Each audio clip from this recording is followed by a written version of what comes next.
قال تعالى الذي an muhammadu qul man yarzuqukum wi holi on mo ene arzigina on mina samawati ummarade asamanuji he toɓo wal ardim holmone arzigina on ummarade leydi ko wiyete puɗi namdoɓe seɓe mi kalani ɓe mbiyani ko Allah qul wiɓe allahu ko Allah wa inna yati minen aw iyyakum ma minen ma onon la ala hudan ma minen min gona e peewal walla gonon e peewal aw fi dalalin mubinin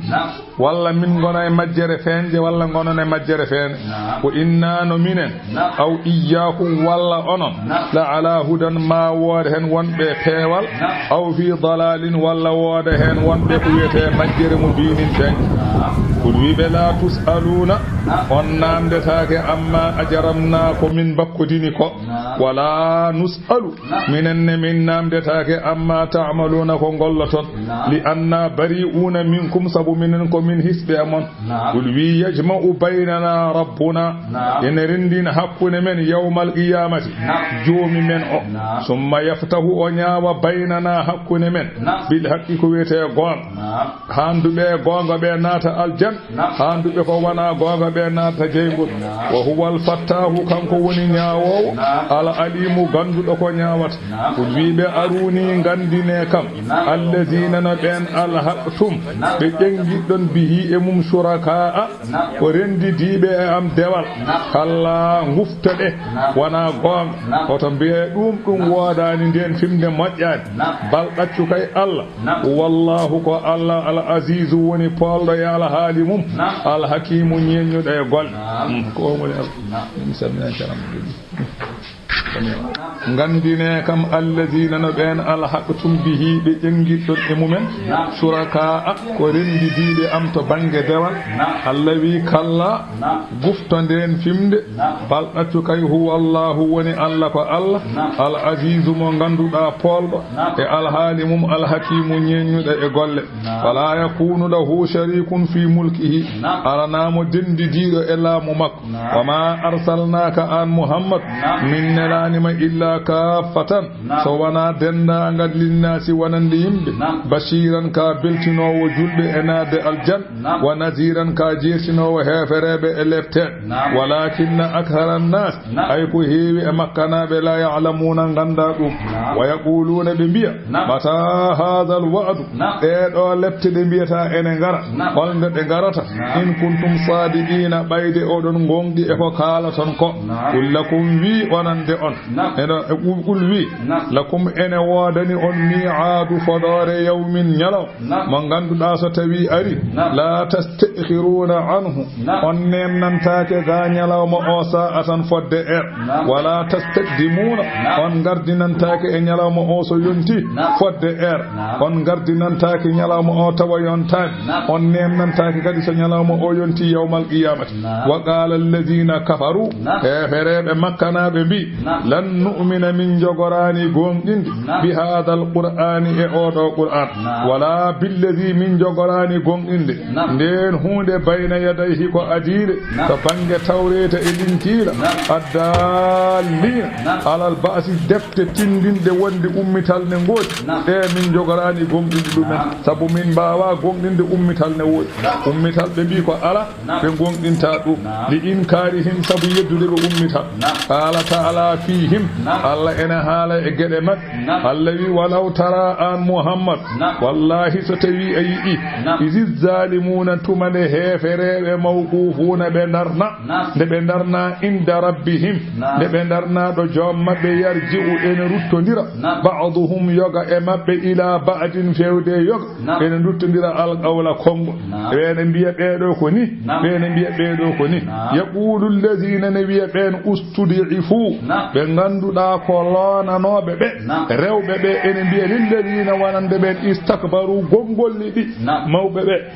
be mbiya ɗumen lawla antum sannatan wana onon paddino min ga gonɗinde Allah lakunnama min laatatono mu'minina ko min gonɗin o bone mon tan haɗi min gonɗinde Allah ko onon paddi min ga gonɗinde Allah qala alladhina istakbaru ɓe ganduɗa mawnikiniɓe ɓe mbiyani lilladhina wonande ɓen ustudifu ɓe ganduɗa ene loonano mawɓe ɓe mbiyani cukolon rewɓe mumen ɓe keferan tokoson kon ɓe mbi anahnu sadadnakum beele ko minen paddino on anil huda ga peewal ba'da idi ja'akum caggal nde peewal ngal are mon min paddaki on bal ɗaccu kay kuntum on laatinoma tan mujrimina ko on bakko dinɓe e koye mon wa qala alladhina studi'uhu wiya ɓen ɓe ganduɗa ko loonanoɓe lilladhina istakbaru ɓe mbiyana wonande ɓen mawnikiniɓe ardiɓe e maɓɓe e keefel ɓe mbiya ala kay bal ɗaccu makrul leyli ko peeje jamma wonna heeri e ñalaw oɗon garay amen oɗon pewjana min ta'murunana ko menen jamirɗon min an nakfura yomin jeb billahi Allah wa naj'ala lahu min badana Allah an dadan renditi wa asarru Allah wi ɗeɗo pelle ɗiɗi ɓe cuuɗi annadamata ko wiyete nims sabu woppude ɓe gonɗinde Allah lamma ra'awul azaba tuma nde ɓe ji lefte e nani de Allah wi wa ja'alna min bada al aghlala ko wiyete lullude fi a'na illazina e daade ɓen kafaru yeddunoɓe Allah min mbaɗa maɓɓe geƴƴelle min nannaɓe jeygol hal yujzawna Allah wi ɓe joɓetake illa ma kanu so wona ko ɓe laatino ya'maluna eɓe gol eɓe golluno to banggue aduna ɗum tan ɓe joɓete wa ma arsalna fi qaryatin min meeɗani nelde wuro min nazirin ɓe jertinowo hay goto min meeɗa nelde wuro illa qalu so wona wiya mutrafuha neminaɓe e wuro ngo patraŋeɓe ɓe kala wuro ngo min neli annabi e mum patraŋeɓe wonɓe ngon wuro ɓe ɓen mbiyata annabaɓe ɓe inna minen bima ursiltum bihi ko nela ɗon e mum ko kafiruna ko min yeddu ɓen noon gonata haala mumen noon ɓe mbiyata annabaɓe nelaɓe maɓɓe kala wuro nelago e mum annabaɓe patraŋeɓe wuro ngo mbiyata annabaɓe ɓe ko nela ɗon e mum ko de ko min yedduɓe ɗum wa qalu ɓe gonay wiide nahnu minen aksaru amwalan minen ɓuuri hewde jawɗele wa awladan minen ɓuuri hewde ɓiɓɓe e gonɗinɓe ɓe ɗum noon min mbawa gonɗinde wama nahnu wonani minen kay bi muazzabina ko min leftete ɓe mbiya noon ɓe mbiya minen ko min patraŋeɓe min jogorani leftede Allah wi ɓul wiɓe an Muhammad inna rabbi jomam yabsuɗur rizqa Allah yaññata arzigue yaññana ɗi man yasha'u mo wela e jarribade ɗum e murtinde ɗum wa yaqdiru kadi omo fannana kadi mo wela e jarribade ɗum walakin ko woni tan noon aksaran nasi ko heewe gongolli makka ngala ya'lamuna ganda ɗum Allah wi wama amwalukum wonani jawɗele mon ɓe jogi ɗon ɓe wala awladukum wonani ɓiɓɓe mon ɓe jibinɗon ɓe ɗeɗo gonani billeti ko nden hunde tuqarribukum nde ene mallina on indanaga amen ga zulfa ko wiyete mallodal jawɗele mon ɗe ɓallinta on minen ɓiɓɓe mon ɗe ɓallinta on minen ala illa so wana noon man amana mo gonɗini Allah wa amila salihan golli golle moƴƴe on de kam jawdi mum ene ɓallina ɗum Allah on de kam ɓesmu mum ene ɓallina ɗum Allah wa ulaika ɓe kay lahum ene wooda ɗumen jaza'u jogdi addifi cowanɗe ko ɓuuri moƴƴude ko ɓe golluno bima amilu e ko ɓe golluno ko ɓuuri ɗum moƴƴude Allah ma yoɓɓe ɗum وهم كم بيدو يوم القيامة في الغرفات تبانغ سالوجي الجنة آمنون كبهول طاب كويته مايدة على طوب تون بنغنفة بكولي كويته مايدة على والذين يسعون بين غندو دانون بإنجها في آياتنا القرآن أمين إبنود مؤاجزين إن دونكنا إن بي من بابا هيهول أنني دي الذي أولئك بيكي في العذاب إلفت مهضرون وتونة بيكونا توب جيمو قل بيبي إن ربي أي جوامم أوكي يبسط الرزق أنكو يانية أرزق وما يانية لمن يشاء مولا من عباده إجياد نق وما يانية مولا إجياد نق امتحان أبو ذر بعدكم تك أنا ويقدر أما فانا كدي أنني له ونند نقطع تقل دي ويانية نقوم كدي إجر بعدكم الذي وما أنفقتم من شيء kala ko mbawɗon nafɓude huunde ko huwa yukhlifuhu Allah woni lomtinowo ɗum kala ko mbawɗa tottude ma Allah lomtina o fil hadisi Allah wi nelaɗo Allah sallallahu alayhi wa sallam o wi ma min yawmin yusbihu al ibad fihi illa wa malakani o wi ala subaka yo subaka mo jiyaɓe Allah mo ene pina so wana malaikaji ɗiɗi ene mbiya hen goto ne wiya anani de Allahumma adi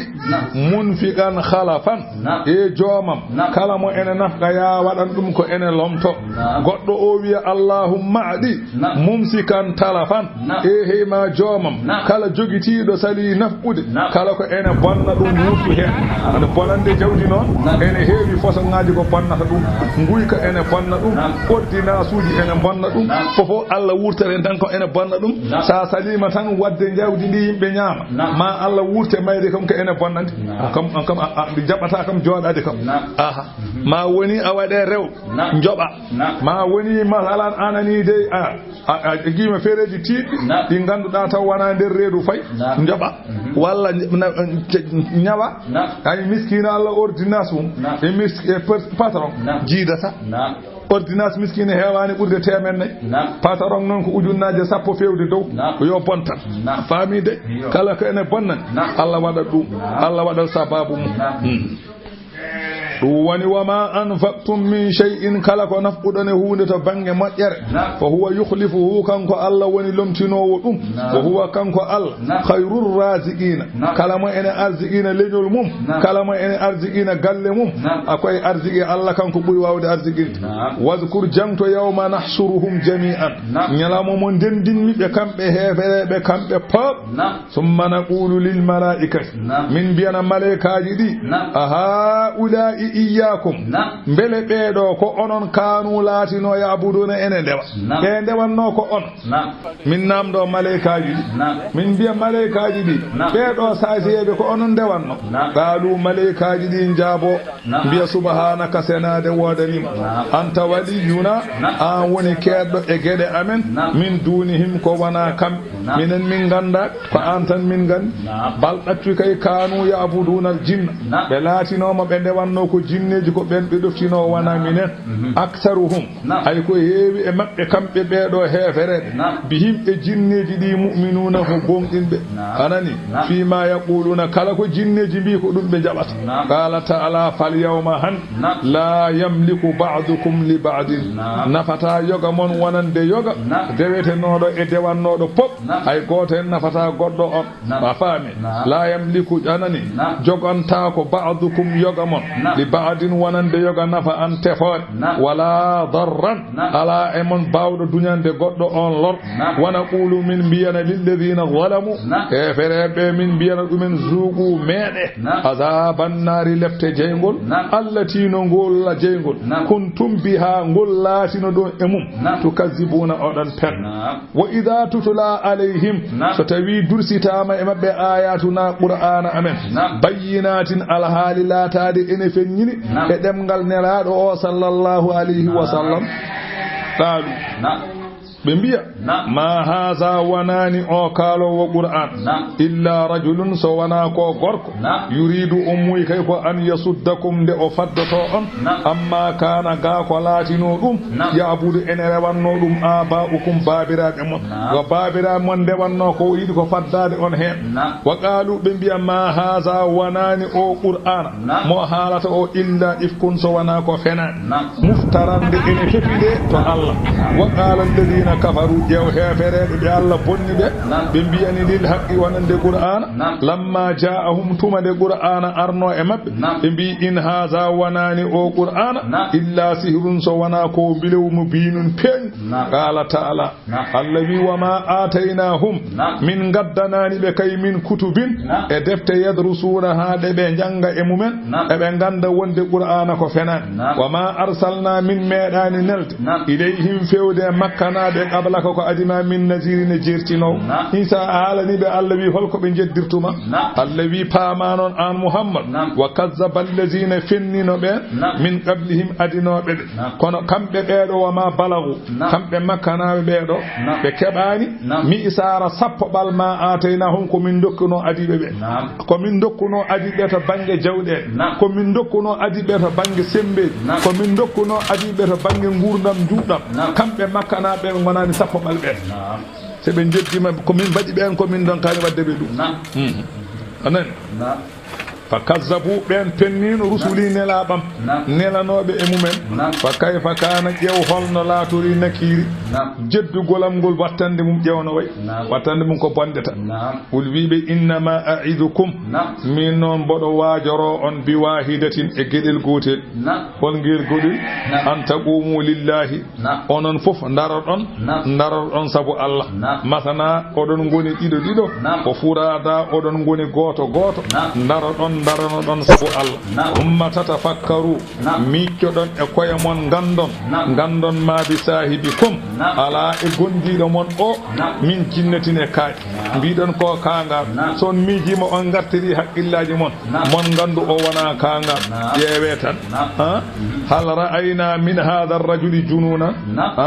wa amma al-wahidu fayufakkiru fi nafsihi goto mijo e hore mum wa yaqulu hal ra'ayna min hadha ar-rajuli bele enji e odo gorko jununan kay aw jarrabana alayhi kadiban bele en meedino anani de jarribade makko fenande attun wa qad alimtum anna muhammadan odon gandi odo muhammad ma bihi jununun ala makko kay bal alimtumuhu odon gandimo arjaha quraishun aqlan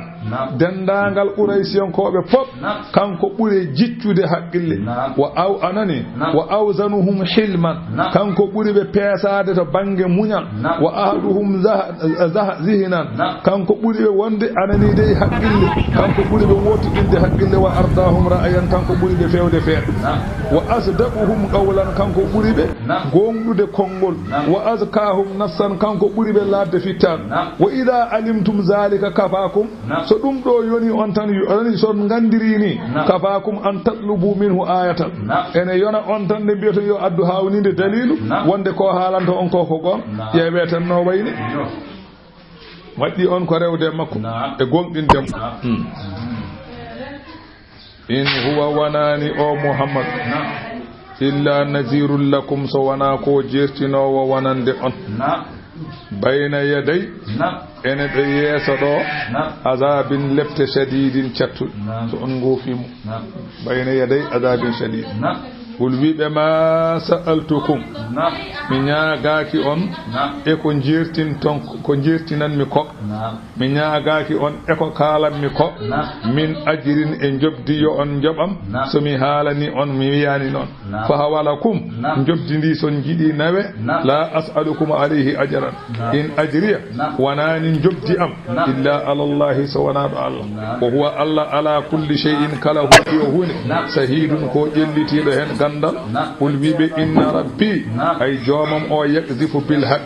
omo weddo gonga ko wiete omo weddo gonga fewde annababe allamul ghuyubi kanko woni gandinowo ko wirni ma ghaba an khalqihi fis samawati wal ard qul wibe jaa al haqq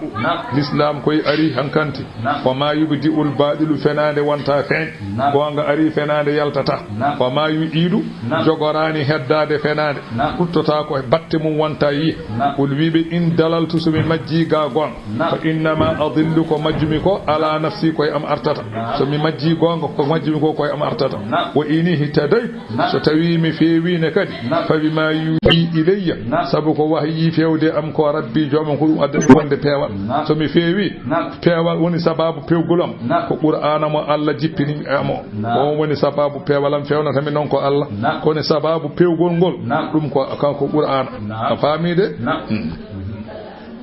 innahu ay Allah non sami'u kanyum woni nanowo duwa raqibun tombi wa allawi walau tara an muhammad sayi idh fazi'u tumande ɓe ƴemƴi ñande yawmal qiyamati sa yi se ɓe ƴemƴima ñande hen la ra'ayta amran aziman ma yi alhaali mawɗo de ñande hen fala fawta daɗgol ala ñande hen dadde ala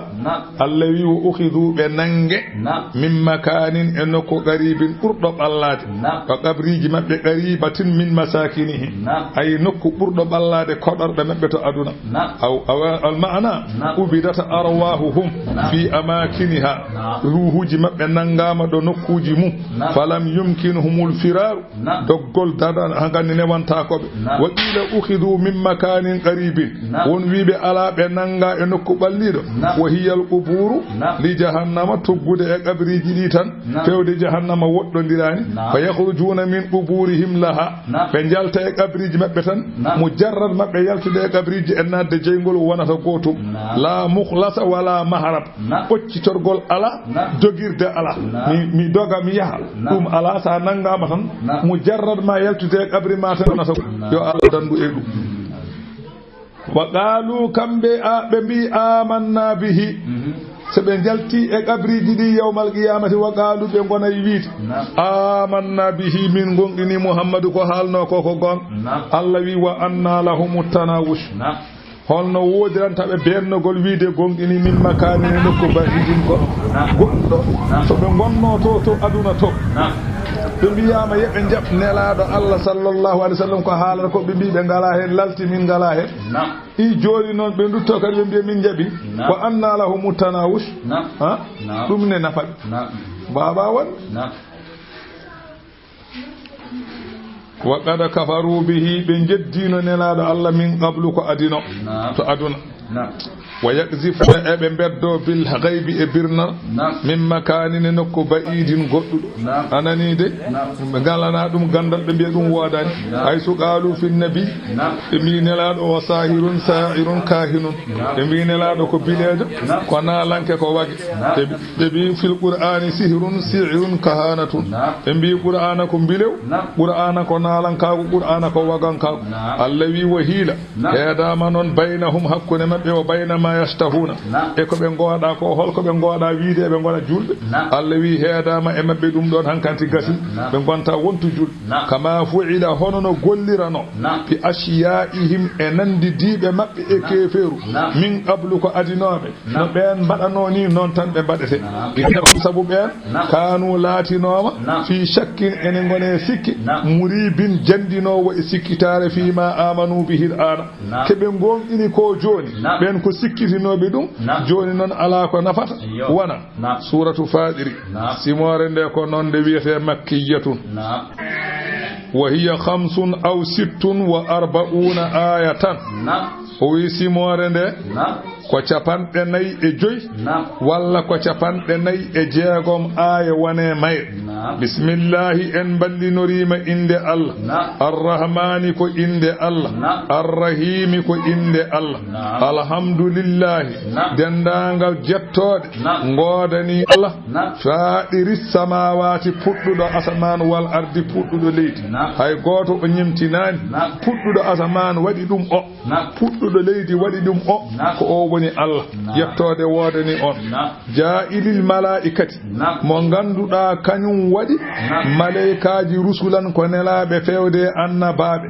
uli ajnihatin be ganduda ko jomirabe bibji woni hen masana ko didi jogi wo hulasa woni hen ko tati jogi wo ruba woni hen ko bibje nay jogi Allah wi yazidu fil khalq o mo beyda e tago malaikaji e ko wana malaikaji ma yasa'unu yidiri non o beydirta inna Allah ayno lamdo Allah ala kulli shay'in e kala hunde yo hunde qadirun ko kattan Allah kala hunde ene wawi o wi qala zam khasari ko to ene wi'a zam khasari o wi ra'aytu fi ba'd al kutub mi yoga e defte sinfan anna sinfan min al malaikati lahum 6 ajnihatin wone fosangaji malaikaji ene jogi bibje jeegom fajanahani yalfuna bihima ajsadahum wahen bibje didi ebe mojoro dum balli mabbe wajanahani lidayri hen bibje didi be ndiwra yasiruna bihima fil amri min umurillahi hen bibje didi be ndiwra e alhaliji Allah dinelibe wajanahani ala wujuhihim yanani day haya'an min Allah ta'ala hen bibje didi be ngata sabu hersude Allah fil hadith ra'aytu jibrila inda sidratil muntahi nelaado Allah wi mi yino jibril to jaabi ha tirdi wala hu sittatu janahin omo jogi bibje temed sittu mi'ati janahin omo jogi temedde jeegom wibjo yatanasaru min ra'sihi duraw ene sakta e dow hoore makko ko wiyete kange wal yawaqitu kangeji yaqut ene cakta e dow hoore makko ko jibril o ruwi annahu sa'ala jibrila kanko rasulu o meedi no nyaagaade jibril ay yatara alahu fi suratihi bele o yiyondire jibrilu e mbaadi ndi Allah tagi dum ni faqala jibrilu wimu innaka lan tadiga zalika an muhammadu a hattanani yirude mi non awawa dum faqala nelado wimu inni uhibbu an tafa'ala mbodi yidi mbadanami dum fa kharaja rasulullah sallallahu alaihi wasallam fi laylatin mukmiratin rasul sallallahu alaihi wasallam yalti e jamma goto nibbiddo fa atahu jibrilu fi suratihi jibrilu are makko e mbaadi mum ndi Allah tagi dum ni fa ghashiya ala rasulillah nelado fekkori yene leydi humma afaga o difti caggal dum wo jibrilu alayhi salam musniduhu ihde yadayhi ala sadrihi wal ukhra bayna katafayhi jibrilu nangimo yetti hen jungo mudum fawe becce makko jungo wongo wo fawe balabe makko singima be gona yaade fa qala subhanallah kanko nelado wi senade wodani Allah ma kuntu arati an min al khalqi hakada wallahi mi meeda yide tagore wani ni e aduna hay huune mi meeda yide ko wayni fa qala jibrilu ndaw ko hawni fa kayfa law ra'aita israfil sinno jiinoda ko asrafil lahu isna atara alfa janahin israfil jogi sappoydi ujunere wibdu anani de jana kullu janahin minha bil mashriqi wa janahun bil maghribi kala hen wibjo ko aduna fuddi to funnaange to aduna fuddi to hirnaange wibjo makko ko ni mbay wibjo hen fof ko to aduna fuddi to funnaange e to aduna fuddi to hirnaange dum de kono omo jogi sappoydi ujunere wibjo koy makko woni Allahu akbar wa innal arsa ala kahilihi al arsiyaki ki woni koy dow balwal makko wa innahu la yatadaalu ay odo kanko israfilu omo famdita al ahayini sangaji en saaji omo famdita bi azmatillahi sabu mawnugol Allah hatta yauda misla al wusu'i ha urutto o wayno colel tokko nyillel ni ha o fotto non sabu hulde Allah sa yino on me andana bayata ha ما يفتح الله للناس من رحمة فلا ممسك لها ما يفتح الله كالك الله أدتني للناس يمد من رحمة يرمينك وين أرزقاج اتبوجي إلى ميت فلا ممسك لها جوجيتو دم على فالله أدي إلى بارس ننغ so Allah addi tob baras ne nang so Allah adani en ko nyamden ko tubago wawi hen ala ko wawi hen wa ma yumsiku ko jogiti o addan fala mursila lahu min ba'dihi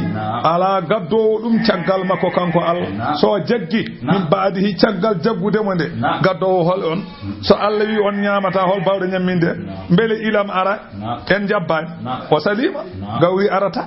o nyam waddi tenke makko nyami halaade ala ko bawla he bele sa jabbiti man so welama kadi o nyamata wa ma yumsi fala mursila lahu min ba'di so tawi o jaggi gaddowo dum caggal jaggude mo ala ana wara hoore mata ay goto sa wawi kucca e makko o huwa al azizu kanko woni poldo e laamu makko al hakimu nyennyudo e golle mum ya ayyuhan nasu hey modon yim uzkuru ciftore ni'matallahi alaykum neema Allah mo wade dow modon hol on neema onon makkanabe bi iskanikumul huruma sabu honnude on e nokku hurum makka wa man ul gharati ankum e hadde masalan wimbaloji e hadde masalan ande mbamna guuji yande modon badando on non o woni Allah ciftore dum hal min khaliqin ghayrullahi alamo ene taga ko wana Allah tago ko wana Allah ne wodi alamo ene taga ko wana Allah hal min khaliqin ghayrullah yarzuqukum alamo ene taga ko wana Allah yarzuqukum mo ene wawi arzikinde on minas samai ummade asaman hokka on tobo wal ardi ummorade leydi pudi e ndiyam mo ene addana on dum ala la khaliqa raziqa ghayrahu ala tagowo garzikino ko wana Allah ala la ilaha illa huwa dewetedo e gonga e senare ala aso wana Allah fa anna tufakuna holno pirlitor don ga ngodo goti dingol ma iqrarikum wonde de irragol mon bi annahu al khaliqur raziq odon irri kanko woni tago kanko woni garzigino joni non hono basiston gongindem wa in yukazzibuka an muhammadu kambe beedo sayte yebe makkanat sebe pennima fi majiika bit tawhid wal ba'si wal hisabi wal iqad ko biida Allah ko goto biida hasbore ko on wodi biida ummital ne wodi biida lepte ne wodi sebe penni may dum oto mettin faqada kuzibat fennanoma rusulun nelabe min gadduko ko adinoma fasbir kama sabaru munbe munirnita wa ila Allah ko fewde Allah turja urutete al umuri fi kuji Allah yaba masalan fennube nelabe be enade jeygol Allah walla nelabe ya ayyuhan nasu he modon gongolli makka inna wa'dallahi fodore Allah ummital e ko wana dum haqqun ko gon fala taghurrannakumul hayatud dunya oto homtu on gurdam aduna e belemma mum wala yaghurrannakum billahi oto homtu on to Allah to e munyal mum al gharuru konto holi on seydane inna shaytana pame seydane lakum wanande on aduwun ko ganyo dum non fattakhiduhu aduwan jogitudemo ko ganyo koy doftode Allah inna ma yad'u ay iblisa o noddata hizbahu fedde makko ko li yakunu belalata do ma'ahu wondude makko bin ashabi sa'iri wondibe jeygol o noddata fedde makko yo ngar belana de makko jeygol alladina kafaru ben be ganduda ko yeddube Allah be lahum ne wodani be kay azabun lafta shadidun chatud walladina amanu ben be ganduda ene ngongini Allah wa amilus salihati dutti golli golle moƴƴi e lahum ne wodani an neddo no gonginta gollani ko moƴƴi ko golluda gonginda Allah golli golle moƴƴe ko on Allah haldata lahum ben kam ene wodani dumen sadi yidi danje moƴƴere a gongini Allah ha gasni a gollal ko moƴƴi kono mi gongini Allah tan gasi dum wona don haaji don haadani don Allah wi ben gonginbe Allah golli ko moƴƴi be lahum ne wodane men maghfiratun kafrangal wa ajrun jobdi kabirun mawdi wa nazala aya garaw o jippi ko fi abi jahlin wa ghayrihi jippi koy abi jahli e ko wana abi jahli min mushriki makka e heferebe makka kala asibini wa ilin ko wayno galdo goral wal aswadi bin muttalibi e galdo goral wa ugubati bunu abi muaidin e galdo goral wa adarabihim e nandi dibe mabbe aya garo o koy beedo jippoto e ko nande mabbe foy aduna he wa yu'ayyidu hadha al-qawl ene sembini ngol do kongol walla wa yu'ayyidu hadha al-qawl ene sembini ngol do kongol ayatun ayaje minha hol ben ayaje laysa alayka hudahum wadake do ma an muhammadu pewal mabbe afami laysa alayka hudahum ومنها إني آية هكذا ولا يحزنك الذين يسارعون في الكفر ورسولنا بين ودوا بدنبوجي أناد إكيفو إني هن كده آية هكذا فلا ألك باقي نفسك على آثارهم إن لم يؤمنوا بهذا الحديث أسفا وبياما جو مبارا هورما سبو سنو فرسان بنغون إناني أودو قرآن مبارا هورما سنو وغير ذلك ففي هذه الآيات تسلية له صلى الله عليه وسلم إن دو آية منير قلنا لا الله وعلى كفر قومه كيف راغو يمد مكو وقيل هذه الآيات نزلت كونغول بي دو آية جيبيكو في الخوارج الخوارج ينكوب الذين يحرفون بغاندودا ان بايليتا تأويل الكتاب أنني دي فاتشرغول دفتر دي والسنة ان يفتن بيرد القرآن نبليرا ان بيرد حديثه نبليرا ويستهلون بذلك دماء المسلمين ان ندتني سبو دوم دون كي ايميجي جولبه واموالهم ان بيرد القرآن نجيدري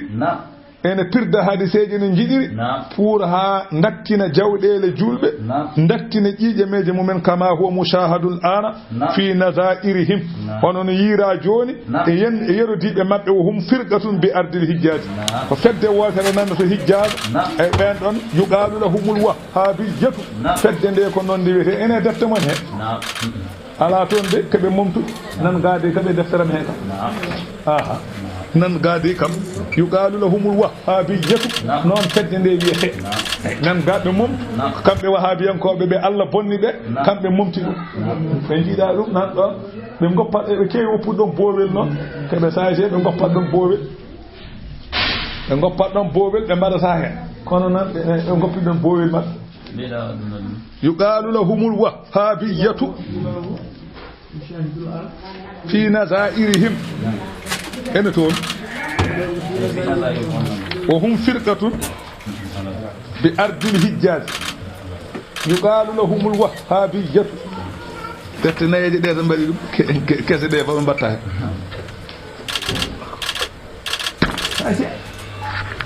دوم الا انهم هم الكاذبون كم بي فن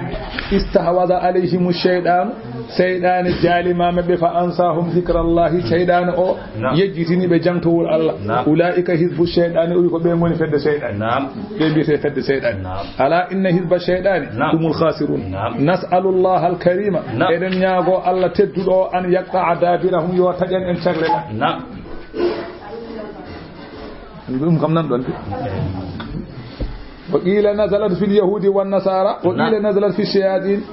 وحيث زين لهم أنه العابد التقي وآدم الآسي سيدان سودني وند كنم كو ديو الله كو كولدو الله آدم كو غوفا والله فخالف ربه كلوندي جوما كو لاعتقاده أنه على شيء سبب ما كان سيدان كو غومو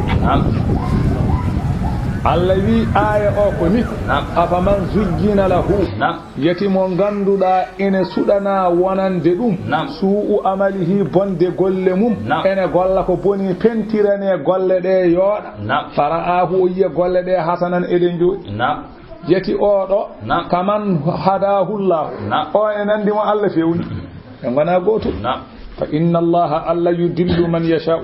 الله إن مجن مولا مجن ويهدي من يشاء ومفعون مولا فعون فلا تذهب نفسك عليهم وتنو خار ما إدو مب وتور خار ما حسرات سب سنوج پردن دنگم دينان إن الله ألا عليم كان كوني غندل بما يصنعون كبن غلة فيجازيهم عليه كان كوني جبوبدو والله ألا الذي قال أرسل الرياح نبد كنيدي فتثير كنيدي دي إيسا صحابا كبير دول فسبناه الذي ديام دم من جرنا دم الى بلد فيودي ليدي مجيتين ماينون ليدي جورنودي الذي مي ادد دولام مي ودا هين توبو مي تورتا ات ليدي هي ها ليدي دي هيتي الذي فاحيينا به من غورتني رسبو توبو الارض ليدي دي بعد موتها تشغال ليدي دي يود كذلك النصر او اين هدو فدرت ليدي ني يمبه بي امي توتو يوم القيامه ستوي دوم هاواني ما تهر دوم هاوي tawi pour leydi yoyi kos joni joni ndiyam omti hen huuɗo hecco fuɗi yooɗi a yina waɗa piindi joni joni ko ɓoyani eɗen jiyatno ladde nde fof waɗi piindi no yooɗi no wi en ala ko ɗum yodde wona eyyi so tawi ɗum hawanima noon haawi ummita man kana yuridu l izzata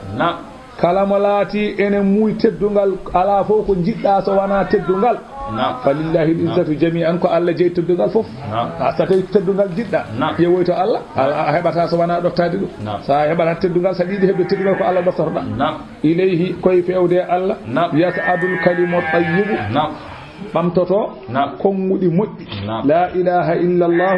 koto Allah fay koto Allah fay kono noon wal amalu salihu yarfa'uhu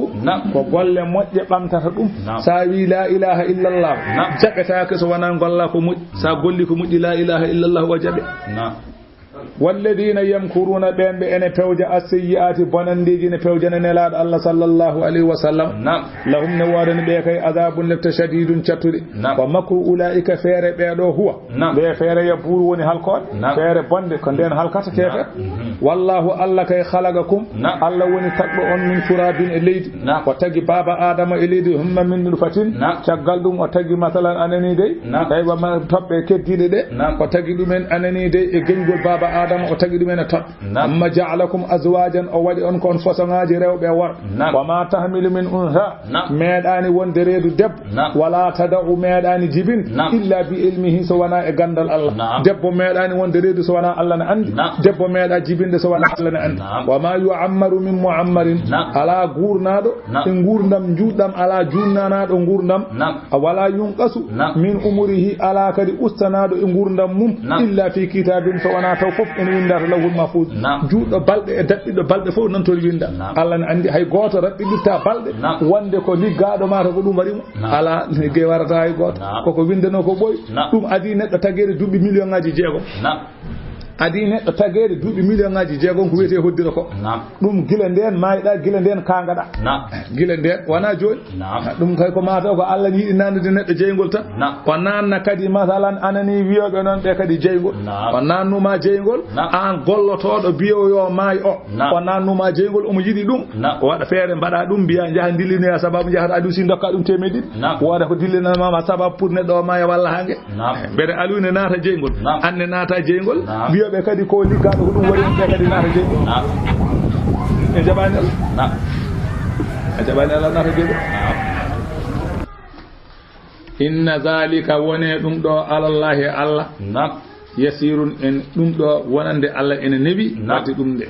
wa ma yastawil bahrani fotondirani maaje didi non maaje didi de e potani de haza azbun ngodo maayo ko welgo furatun cattugo belgol sa'igun go ganda en newi sarabuhu yarde dum maayo men ngodo yarde dum ne sedi ayarada ha beltada wa haza ngodo maayo milhun ko hango ujaajun sattugo kargol ke ene yaro alli wo min kullin ay deedo maaji didi pop takuluna lahman tariyan odon nyama hen tew mo ganda ko dan fo ne yalta hen maayo gengo liddi ni jalta hen eden nyama do yaboyuje e gotuuji nyane kala e Allah maaje men deedo bettoje e gajje ene jalta ton eden nyama jamma e nyalam alli foko min je dum ne hen sa wala be biya non sa wala ko dukka wali biya kadi haza asbun furadu julde maayo mun ko wango kefer maayo mun ko hango rok kono goto en fo ene jibina juldo ne jibina moƴƴo kefer jibina moƴƴo en kullin takuluna lahman tari goto fu ne jibina moƴƴo kefer ne jibina moƴƴo bondo ne jibina moƴƴo moƴƴo ne jibina moƴƴo kay Allah tan addata dum wana jibinowo ayani moƴƴene jibinowo Allah boni ayani dum ni ayani bonde jibinowo Allah moƴƴi en kay Allah wada dum tan dum wana hayda golle Allah wana neddo wada allawi wa tastakhrijuna hilyatan odon jaltina cuudaaje e nder maaje he talbasuna haade odon borno dumen wa taranjiya alfulka laade fi e nder maaje de jiya hen mawakhira e de ceeka masalan bempej Allah wi jiya laade gona yaade jiya lana ne ceeka bempeje ada joli hen ay lana buri teddude neddo kono ay mutata nder le wonno kanyum koko eltana neddo no so wadi cuudu tan ko ndem ada ko wawandi so wadi cuudu nder kon ada kay lana kan buri teddude neddo Allah wi badimi kuli tabtahu bele attiron min fadlihi qural makko wala allakum bele jo onon tashkuruna onon manta Allah yidum yuli jullele Allah woni nano jam fi nahari e nyalawma o beyda nyalawma usta jam o yuli junnahara fi layl kanko woni natino wa nyalawma e der jam o usta nyalawma usta beyda jam on saha godden joni wa sakhara samsa kanko woni eltudo nang wal qamara e lewru kullun nang e lewru kala hen goto yajri ena dogay lawol mum li ajalin musamman ha lajal innanga dalikum baɗan ɗon ɗe gelle o gueɗe o allahu woni allah rabbukum jomma lahul mulku kanko jeyilamu walladina tad'una min dunihi ɓe ganduɗa oɗon ndewa ko wona allah ɓe ɓen kay ma yamlikuna min ilmirin jogaki hay garewel kamarol jogaki in tad'uhum so on noddiɓe la yasma'u du'aakum ɓe nanata ko noddaton ɓe ko allah wi walaw sami'u hayso ɓe nanini mastajabu lakum ɓe bawa jabade o sa rewi jalan a noddi ɗum norta komo hayso notimane kadi ala ko wawi hayso nanini kay wawa nota nanata wa yawmal qiyamati nyalawma darnga yakfuruna ɓe jedda bi shirkikum dindingol mon e ko wana allah ko ɓe jedda ɗum wala yunabbi'uka hora hapratama alhaali aduna e lahara mithlu khabirin yeru kumpitiɗo on ko allah ala bawɗo haalandema yeru aduna e lahara ko ɓuuri allah won bawɗo Allah ne andi aduna andi lahara kala no fof ko mankinta tawde tawa Allah non fof ne tawa Allah kam so haalani ma laabide ma in yasa al anani bismillah ya ayyuhan nasu ehe modon gongolli makko antumul fuqara ko onon tan goni hato jilbe ila Allah fewde Allah e kala al haali do gonda fu ada jogi haaje Allah sa dani jawdi ada sohli besmu sa dani besmu a sohli cellal sa dani cellal ada sohli ngurdam on ko ne kala do tolni da ko cugda e Allah Allah non ala khazala ma aidar antumul fuqara onon woni was awawa aldude ha mbasa wonde bas wallahu allah huwal ghani allah woni masalan mo ganduda ko jondinido e tago mum alhamidu jettaɗo golle be ma'ana ayyuhan nasu antum asaddul khalq onon buri sattude tagore nde iftigaran kata jingol wahtiyajan ila allah fi anfusikum anani de e der koye mun wa iyalikum e koreji mun wa amwalikum e jawdele mun fi ma yu'radu lakum min sa'iril umuri e ko arnete e modon dendangal fiye kuuji fala ghina lakum inda anhu tarfatu ayni ala e mon bawde deje fodde majango yitere taw Allah ala umma haaj taw ala Allah haaj hay goto wawa deje fodde dagande yitere taw ala Allah haaj wawa won ala bawdo joodade fodde majango yitere taw ala ko ala Allah haaj wala aqalla wana ko burdum famdude min zalik wa min huna qawlu siddiq radiyallahu anhu sayyidina Abu Bakr Siddiq man arafa nafsahu arafa rabbahu kalama Allah andin dum hoore mum Allah andin ma hoore mum so Allah andinima hoore ma tan andal Allah so Allah andinima hoore ma ngene ganduda hoore ma fotan andal Allah dum kam jew hoore ma tan ha ganda sa andi hoore ma tan andi Allah kala donkudo andude hoore mum wa andude Allah oy man arafa nafsahu bil faqri sa andi hoore ma an ka bas ala ko jogi hayda ne dala ko jogi sa dañi jawdi biiden ala biddo sa dañi biddo ala cellal sa dañi cellal ala gurdam an ka ala ko jogi da kala ko jogi da wonko cogluda an deka ka basdo biite basdo ko kala ko jogiida e aduna wonko cogluda kadi ko jiida neddo albi fof wonko sogli jaa neddo wiye ko galo tawmo hada labdam walla ko galo omo hada nyamde maaro ko monde jebet walla ko galo wonde tasum so renaki so nyami ko safi o may taw ala mo foti aldude ande kay ngudo gal ka en halti akidi woni galo ko Allah mo wana Allah fo wana galo ko basdo bete fam Sayyidina Abu Bakr wi so tawi a andiri hoore ma ka basdo wo zulli a andi hoore ma ka koy wal ajzi sa andi hoore ma ka donkudo wal maskanati a andi hoore ma ka miskino aywa arafa rabbahu bil ghina wa andira jomma ko galo wa andira jomma ko teddudo wa andira jomma ko katando wa andira jomma ko timmu den ganda Allah kanyum ala ko ronki eyo man arafa nafsahu arafa rabbahu in yasa Allah wi so welama yuzhibkum wana wa on wa yati bi khalqin jadid so on kollimo do joni sabata odon fof o wara on hala bon o adda tago heso pul o wada do ala ko bonnanta wa ma zalika wanani dum ala Allah bi azizina sat wala taziru rondo ta ko waziratun fittandu wizra bakkad ukhra fittandu wondu ay fittandu wotur wawa ronda nadi neddo bakkad mum on ala aduna biide mi do ronana bakkam mo fof fini baba neddo wiyata ko bodo so tawi bodo jogi gedal to Allah yawmal qiyamah so wonko Allah rokkimi bodo yidi tefan dema dum ne ko ma ko denala dum ne kadi ko denala ene firto ko denala non ne wonana wata wonde denala jox denala dal holna kita bi mi neddo biide no ronana bakkam ma fof fini bire ko gollu ko moj so tawi wonko Allah rokkimi yawmal qiyamah den e dum kam won kono hono juul hono or ko min defani ma aljanna asemti so wi mun asemti ko nelaado huudi ana wawata dum wa in tad'u so tawi fittanu noddimu qalatun ewa bakkar ila himliha fewde e rondade bakkar o ko fittandu wi ene rondo bakkar o la yuhmal minhu shay'un du wawa rondade tay tus walaw kana hayso anani de mo noddi o za qurba hayso laatiɓe ko malludiɗo makko nodduɗo o hayso ko bandi ko ba makko walla ko ɓii ko wi noon o wi wawa innama tunziru alladina yakhshawna rabbahum hay jertinto kulata ko ɓen ɓe ganduɗa ɓe ene kula joomum bil ghaybi e birna mo ganduɗa so tawi wirnima ne hula Allah on ɗon jertinorto wa aqamu salata ñiiɓe julde nduumi hen wa man tazakka on mo laaɓi e kefir fa innama yatazakka li nafsihi ko laaɓi ko koye makko artata wa ila llahi ko fewde Allah almasir woni ruttorde fa yajzi bil amali fil akhir golle noon joɓoyte ko laakara ala ga golle joɓetake ga golle ko laakarata ɗo ko lasma hay genali ɗo ko sahay so fof melteɗa hello ha to woni gueɗe ɗe ɗo sa fof pettal maleyka walla wonre en walla ɓurande en kono ko haqiqa o ko laakata ma jeen toon tan ɗo sirani fewi pettal maleyka noon kaso conko duuɓi temedde ɗiɗi ɓurɗum pettal maleyka kaso conko ɓurɗum duuɓi ujunaji ɗiɗi kaso conko ɓurɗum sewarde e pettal maleyka nde wonnoon maleyka so fettima wontata hen ne rentimi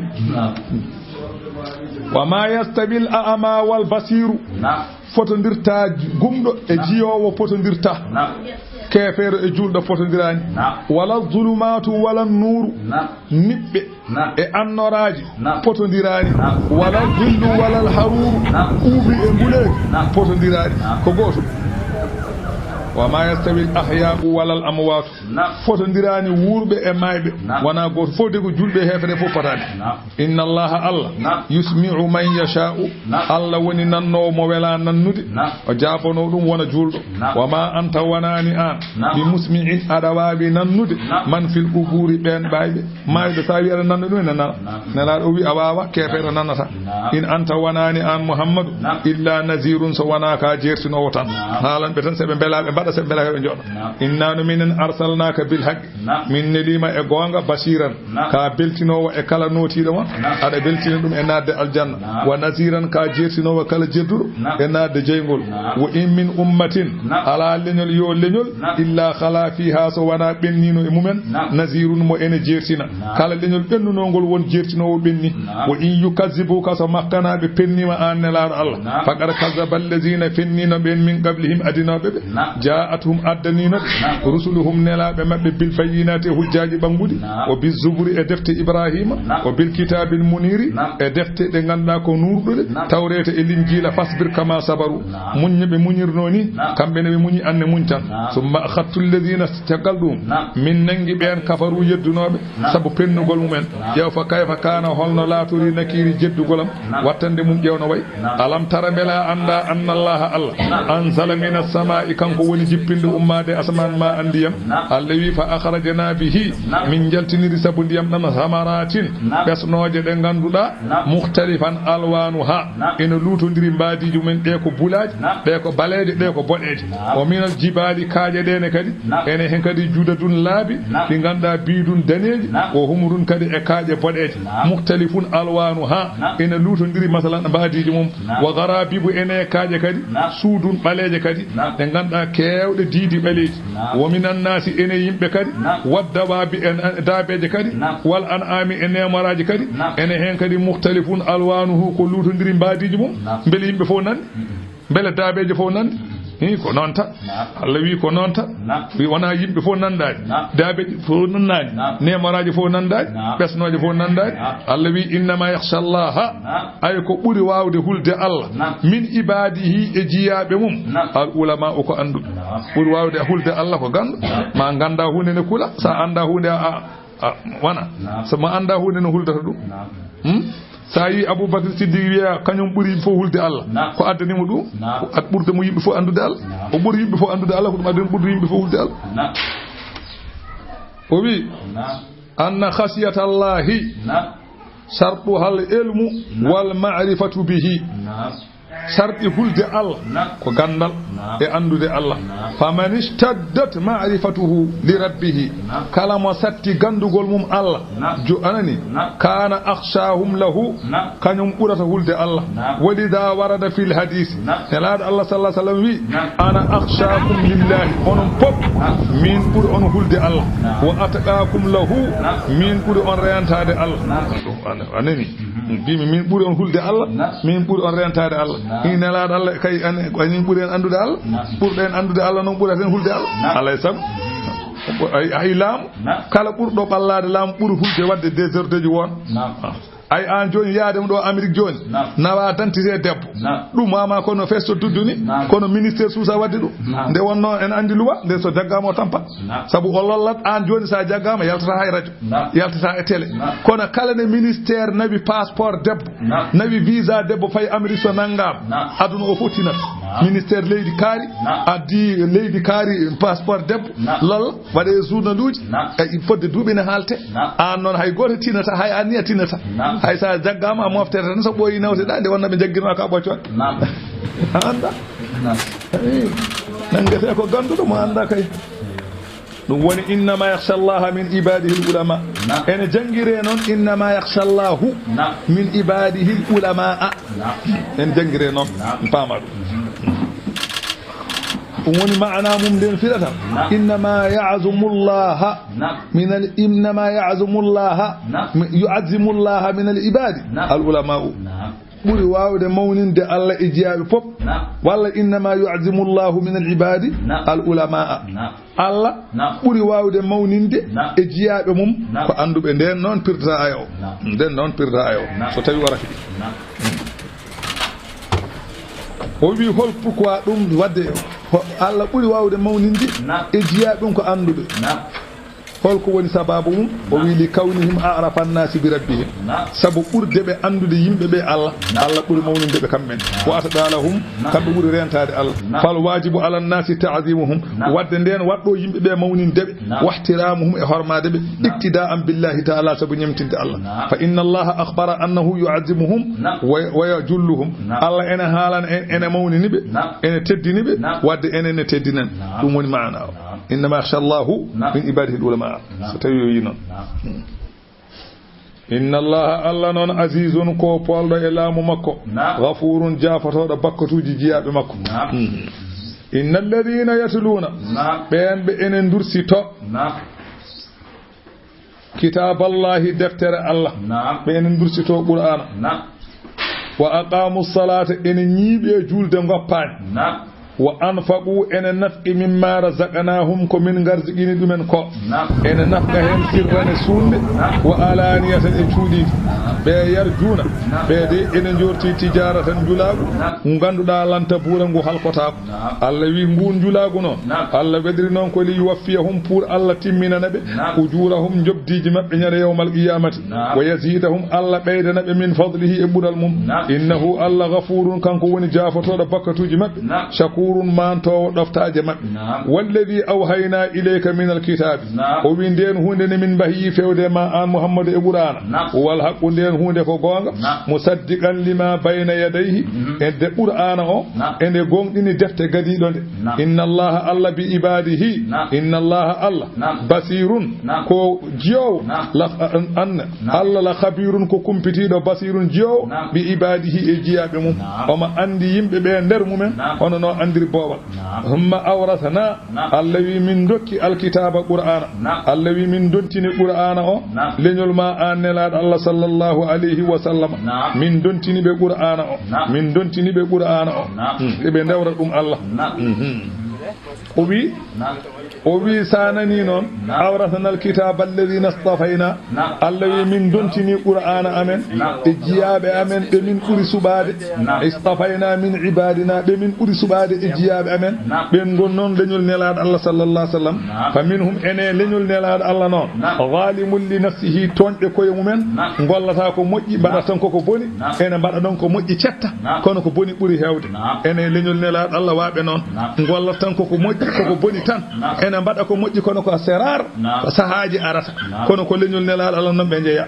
wo minhum ene leñol nelaaɗo Allah kadi muqtasidun ɓe ngannduɗaa ene kakindi ene golla ko boni kono noon ko golli ko moƴƴi ɓuri heewde kono noon ene mbaɗa ko boni kam wo minhum ene maɓɓe kadi sabiqun bil khayrati ɓe ngannduɗaa ko adiiɓe moƴƴereeji meeɗa wadde ko boni tan aslan bi isnillahi yamirore Allah zalika ngol ɗo dontingol deftere Allah wi huwal fadlul kabir ɗum woni ɓural manngal ay ɗeɗo jannatu adinin ay aljanna ñiiɓɗo yadkhuluna ha ɗeɗo pelle tati fof ko naatoɓe eɓe naata heen ay leñol nelaaɗo Allah waɗoɓe ko boni ɓuri heewde e ko mbaɗi ko moƴƴi ɓe e waɗoɓe ko boni kono ene mbaɗa ko moƴƴi ɓe eɓe meeɗani wadde ko boni ɓe fof ko aljanna fayi tawde koye leñol nelaaɗo Allah jeeya fof ko aljanna fof maɓe naata faami ni ko Allah waɗata aljanna kamɓe jeeyi ɓe naata ɓe naata baba o wi dontingol ngu deftere nde noon foti a reeni qur'ana o fof walla woni heen ko ndenɗa foti a reeni fofof foti won ken cimoje ɗe mbawɗa heen an kay ko ya janngu qur'ana foti fof qur'ana fayida mum wona rende nde ala ko feewirde sabu deftere nde kala peewirɗo qur'ana ko on Allah haaldata ɗo wona denɗo nde o ko peewirɗo nde o sa reeni nde a feewirani nde ala ko nafanma so wona nde nannuma jeygol ala ko nafanma fama ɗum o wi fa minhum zalimun li nafsihi mo ganduɗa bakkar mum ɓuuri hewde baraji mum wal muqtasidu man ghalabat hasanatu ala sayyiati o wi ko mo ganduɗa baraji mum baraji mum ɓuuri hewde e bakkatuji mum e mo bakkatuji mum ɓuuri hewde e baraji mum sabiqu man la taga aminhu sayyi'atun aslan biyete sabiqun bil khairati ko mo ganduɗa meeɗa wadde hay hunde ko boni hay goto rasulu sallallahu alaihi wasallam omo faccira en qaya o wi sabiquna sabiqun o wi leñolal ngol kala mo meeɗani wadde hen ko boni o wi o sabiqun ko daɗɗo ala kettoro ɗum so wona annabi walla sahaba hay goto wawa hettade ɓe to banggue moƴƴere to Allah o wi muqtasiduna najin o wi baɗowo ko boni kono ko waɗi ko moƴƴi ko ɓuuri hewde on ko daɗowo wa zalimuna maghfurun lahu mo ganduɗa toñƴo amen o hooli on baɗowo bakkar ene waɗa ko baraji kono no hewani bakkar mum ɓuuri hewde baraji mum Allah maya fof ɓeɗo fof ko aljanna payi taade ko leñol nelaɗo Allah yo Allah waɗa en leñol makko mbeten naata aljanna enen aɗen koolake baraji men ɗi gonten Allah wi so ɓe naati aljanna yuhallawna fiha ɓe cuɗe to aljanna to ɓe cuɗire to min asawire jawe min zahabin kange o lu'lu an e kange lu'lu tafaɗo o libasuhum ɓorneteeri maɓɓe fiha to aljanna harirun ko comcine mbiyeni so ɓe naati aljanna haɓe pewnitima wa qaalu ɓe mbiya alhamdulillahi dendagal jettoɗe godani Allah alladi on Allah adhaba anna ittanɗo min alhasana sunnu dendagal mum inna rabbana joomi amen la ghafurun ko jafatoɗo bakkatuji shakurun mantowo nde anani dewe a wi so tawi ɓe naati aljanna ha goto fof fewnitima hankanti climatiseur uji kuɓɓama goto fof hankanti ajjima e caali mum aljanna hankanti mbiya alhamdulillahi hankanti jettoɗe godani Allah gaddi kadi aɗa yanana yaltata en kono sa suwa yaade kam a daƴƴat tan aɗa suwa anduɗo dañƴa koma sa denko yima noon aljanna lelima e maslaji climatiseur ji ene hankanti musique ni jima aɗa heeɗo on saaha jetta Allah toon musique woni noon en jangguinamo ñanden musique toon woni alladi on Allah a hallana jippinɗon daral mugamati galle ñiɓirde min fadlihi ko sabu ɓuural makko noon sa Allah nannima aljanna kam ko sabu ɓuural mum wona sabu tinnare ma an sa rewama kam an ala a yata ko dow ko makko woni heewi kaalisi nan ɗon ɓiɗɗo nan ɗon debbo nan ɗon iblisa nan ɗon aduna nan ɗon fof enen didduma an goto ɗum ka so Allah yantani en an a hawrani hen koma Allah yanta hen te kaalis ko seyɗani ɓiɗɗo ko seyɗani debbo ko seyɗani aduna ko seyɗani seyɗani ko seyɗani ɓe fof ko an goto diddata ɓe kay so nanguima so Allah jaaɓi a ɓiltata ɗum kay so Allah yantani hen feere ma bon dum non so tawi joom naati aljanna wiya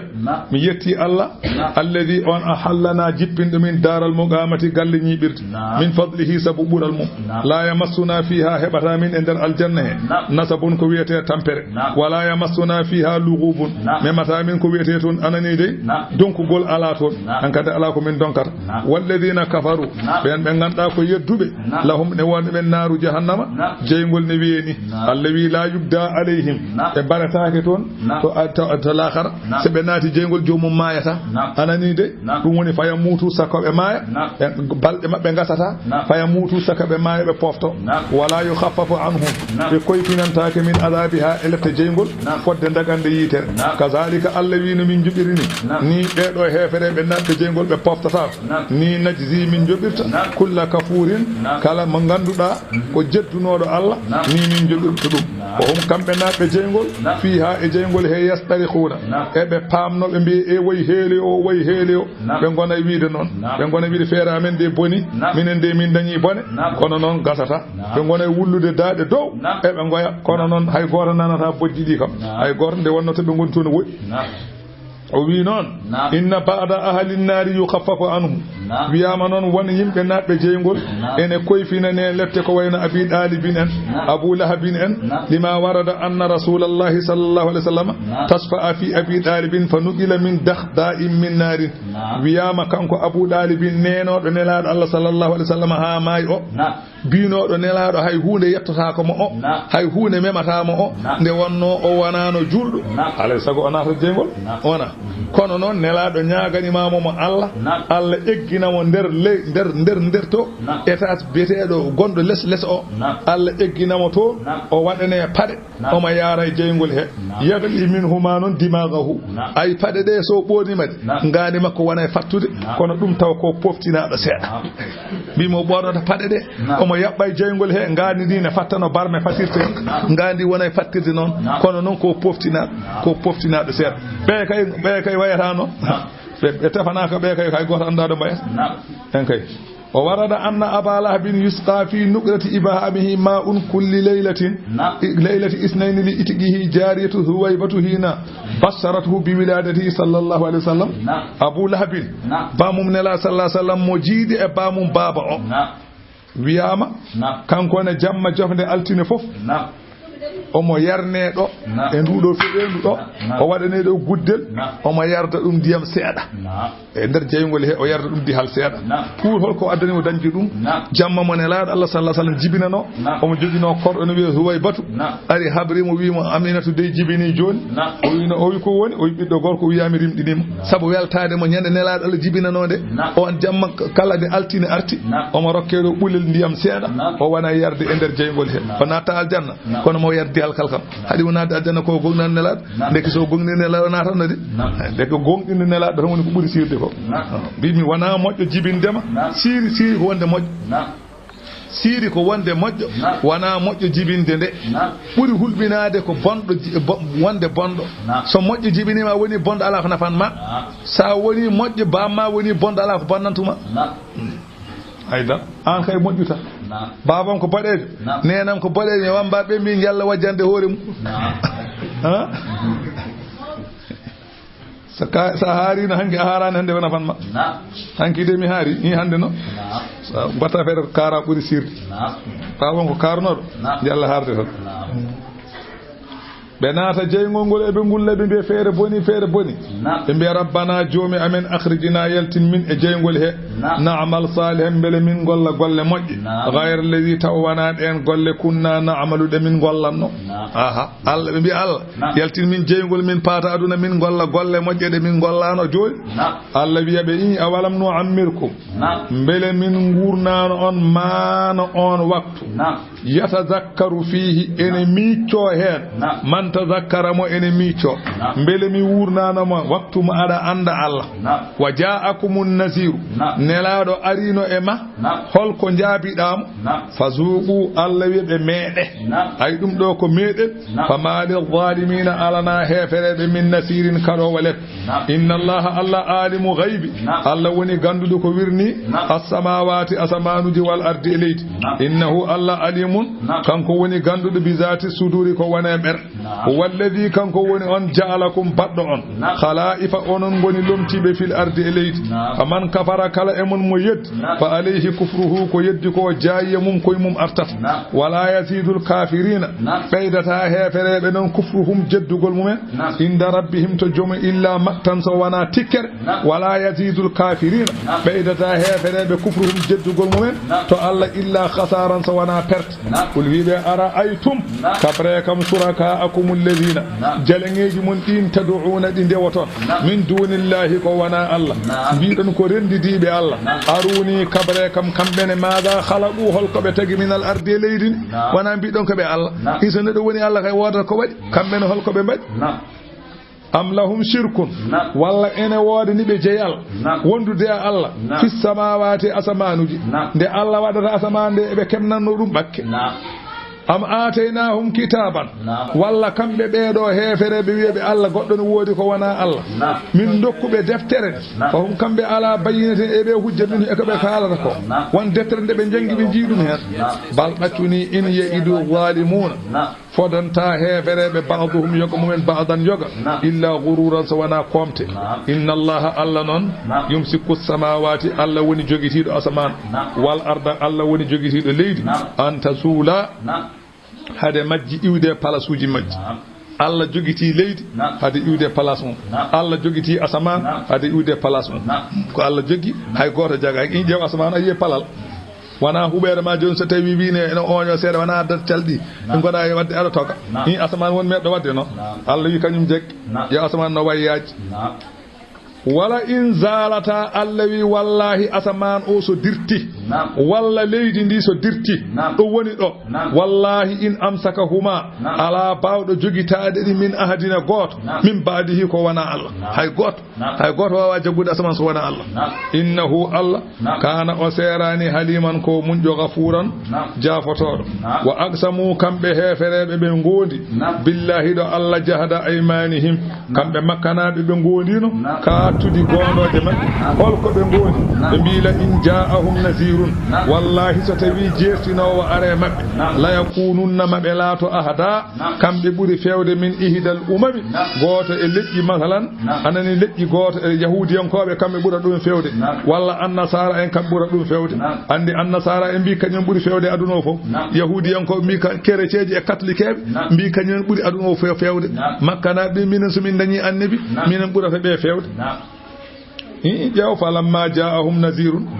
nde jertinowo arno e mabɓe nelaɗo o sallallahu alayhi wa sallam ma zadahum ɓeydani ɓe gargol nelaɗo Allah illa nufuran so wona woɗɗude masalan peewal Allah istikbaran fil ardi sabu mawnikinagol e leydi tan sabu mawnikinade ɓe leydi ɓe anani de ɗum de ɓe mbaɗiri noon Allah yi wa makara seyyi'i e golle bonɗe ko e golle bonɗe sabu mawnikinade e golle bonɗe ɗum ɓe jeddiri nelaɗo Allah wala yahibu filtota ko noon makru golle aseyyi bonde illa bi ahlihi so wana e joomum en golle bonde kandi tan koy golludo ko boni aha fa hal yanzuruna be pandaki kambe non illa sunnatal awwalina so wana sunna adinobe be dum tan falan tajida ajogorani dañante li sunnatillahi wanande sunna Allah tabdilan gostirgol walan tajida ajogorani dañante li sunnatillahi wanande sunna Allah tahwilan baylugol awalam yasiru bele kambe be do huda bele be jahani fil ardi ilaydi fayanzuru bena kayfa kana holna laturi aqibatu wattande allazina no ben min qablihim adinobe be wa kanu ben latinoma ashadda minhum quwwatan ben burnobe sattude sembeji min kalkino ben e pennugol nelat wa ma kana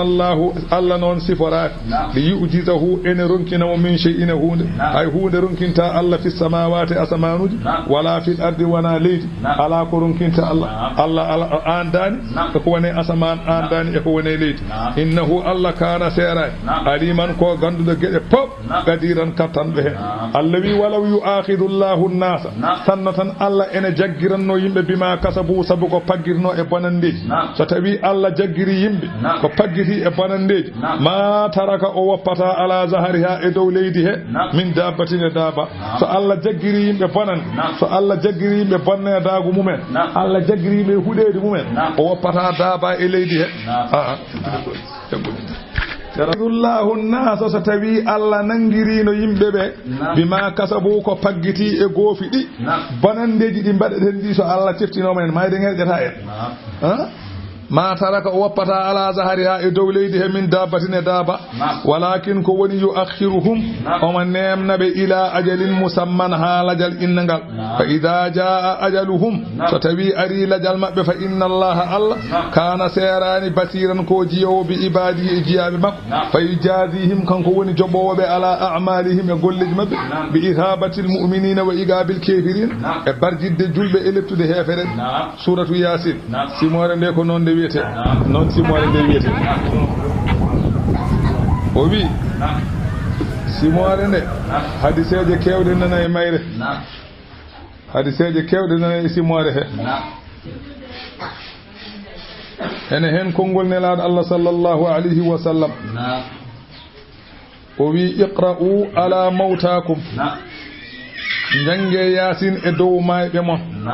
ومنها ما من ميت يقرأ عليه ياسين إلا هون الله عليه وفي على مايدو ولا على مايو أبدا وقرآن ياسين جنجي إمومس وانا الله هو فينا نمو مايد مكو ومنها من قرأ ياسين في ليلة ابتغاء وجه الله غفر الله ما في تلك الليلة غفره الله وبيستوي نتو جنجي ياسين سبو دبود الله تن أدني مجنجود ياسين ما الله يافبو اون جم ومنها إن لكل شيء قلبا وقلب القرآن ياسين ونفول جي برد القرآن ننكو ياسين أنني من قرأ ياسين كتب الله له بها قراءة القرآن أثر kala mo jangi yasin gotol Allah windana mo sabu ko jangi ko laabi sappo yasin wa minha inna fil qur'ani la suratun simore wotere nana qur'ana tashfa'u li qari'iha ene tafana jango wonde o tughfaru li mustami'iha ene imsinano kedinode walden yasin non de wiyete ende wiyata tawretu muammima mbi ko woni muammima o wi ende humnana joomum masalan mo jere aduna ende duncana joomum kul hulil akhara ende wiye kadi dafi'atu ende wiye qadiyatu mbi holko dum firtata o wi tadfa an sahibiha kullu su'in ende dunyana joomum kala bonande watta bilaha kullu hajatin lahu kullu hajatin ende humtana neddo o kala haji wiyama kala jangudo yasin sahande fini Allah rakkamo veliyo nyalawma makko ha hira sa jangi kadi yasin e jamma Allah rukumani o jamma o hapina e Jafar wi kala mo tani anani abi Jafar o wi kala mo tawi berne mum ene yori mo dañi berne mum yornde yo winda yasin o winda kala gendugel o windira ko wete Jafarani o yara dum Allah itana mo berne yonde sa jangi yasin jamma aljuma pina Allah yafima o wi kala mo naati goble naada genale de tan janguda yasin kala maydo gonnon don e lefte ma Allah hulfinan dum nyande hen lefte de Allah windana mo baraji wo fodde wonbe don e der ganale be Allah windan mo kanko jangudo yasin o baraji fodde kewal wonbe don e der ganale be dum heewide ma to o wi korko goto ne wiye Yahya ibnu Kathir bun abi Kathir o balagani anna man qara'a surata yasin laylan lam yazal fi farin hatta yusbih o wi yettimamami kala jangudo yasin e jamma o serata omo welti hawfina so jangi yasin do fini o serata e weltara hira o wi halani kam dum do jarri bi dum ne heewi yasin ne faytan o pamerta suratu yasin makkiya aje ko cabande jeerteedi bismillahir rahmanir rahim bismillah ko inde Allah arrahmani ko inde Allah arrahim ko inde Allah yasin Allahu a'lam bi muradihi bihi Allah andi mu yani mu ede karfeej wal qur'anil hakim mi wondiri qur'ana mo ganda ko nyenyaado joddo ma'anaji innaka an muhammad laminal mursalin wallahi ko ine la be jeeda ala siradin te aday lawol mustaqimin gol ganduda ko ngol de wonno ko hefere be mbi ala alasta mursalan ɓe mbi a wona nelaɗo Allah wi ala ka nelaɗo so wiino ɓe feeñi qur'ana noon tanzilal azizir rahimi qur'ana tanzilal azizir rahimi sa yalan mbiya noon ala ko bonnata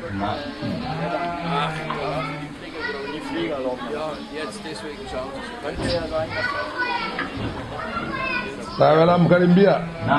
tanzilul azizur rahim tanzilul azizur rahim tanzilal azizir rahim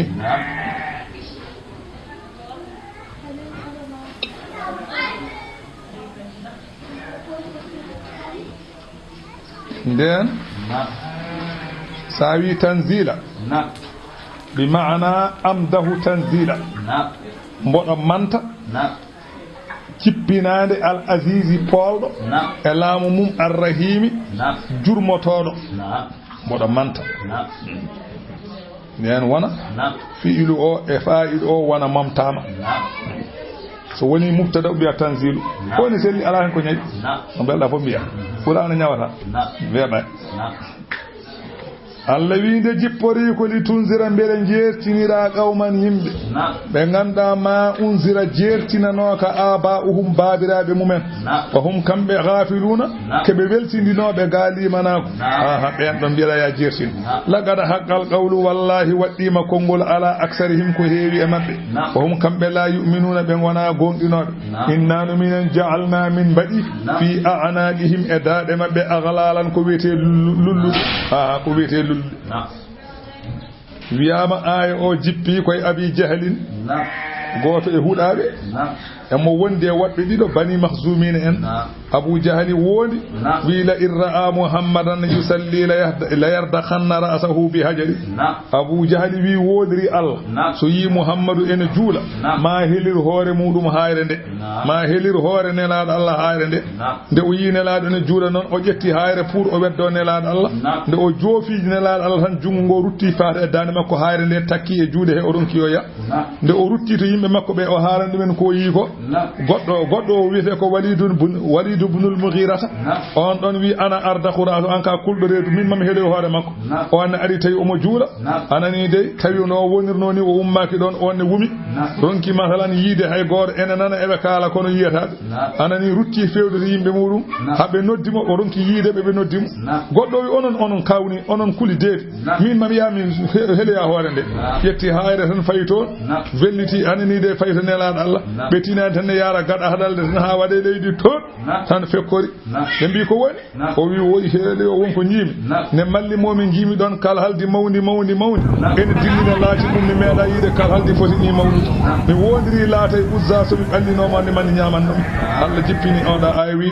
ennano minen ja'alna fi a'naqihim min mbaɗi e daaɗe mabɓe aghlalan ko wiyete lulluɗe anani o hum kamɓe anani de fa hum muqmahuna walla lullude de fahiya juude de ene dendina ilal adqani fewde e kooɓe ene rendina e kooɓe de habba fa hum kamɓe muqmahuna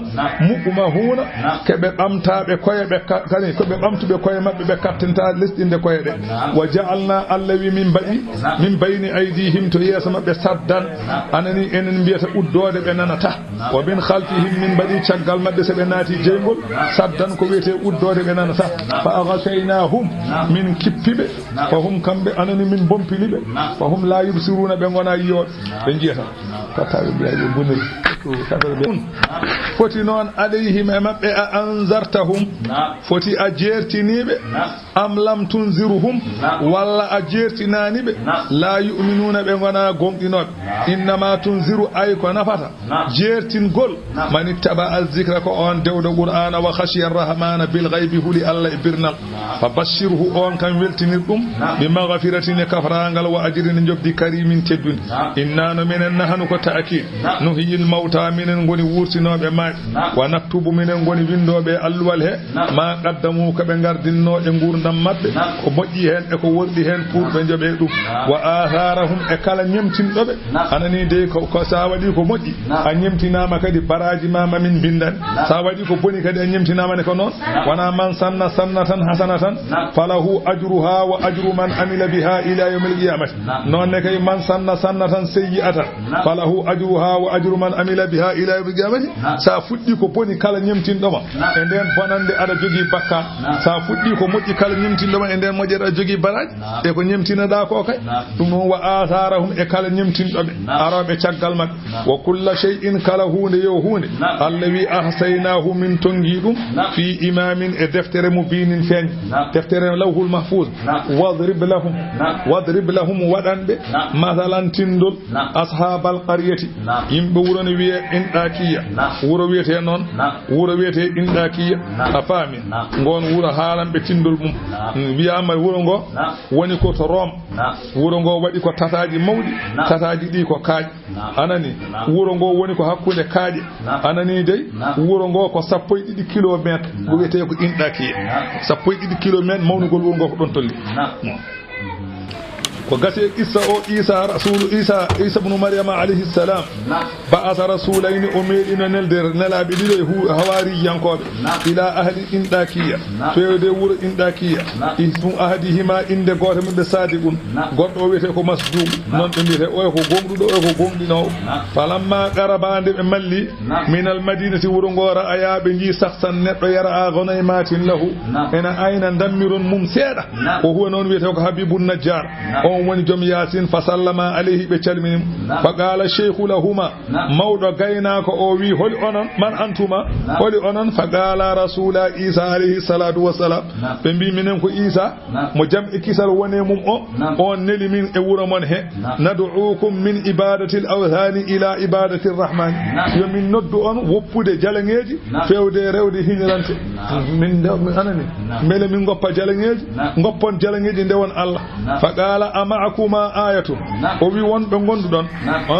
odon jogi hawnide qala na'am e bi aha e min jogi kay nasfil marida wa nubril akmaha e min cellina mo sellani anani dey e min anani dey e min cellina kadi jibidina do mum ha watta halde e min cellina kadi jibidina do baras ha sella bi iznillahi no wa zalika karamatan lahumma wa mu'jizatan li nabiyihima o wi dum do ko teddungal mabbe e hawnide annabi neldo be hono Isa li annahuma lamma arsalahuma ayyadahuma bi mu'jizatihi nde oneli mo kanko Isa oneli be o jetti kawni de makko be wodi ko totti be hen kala sheikhu biddo nayejo gayna ko o wi innadi ibnan maridan munzu sinin mbodo jogi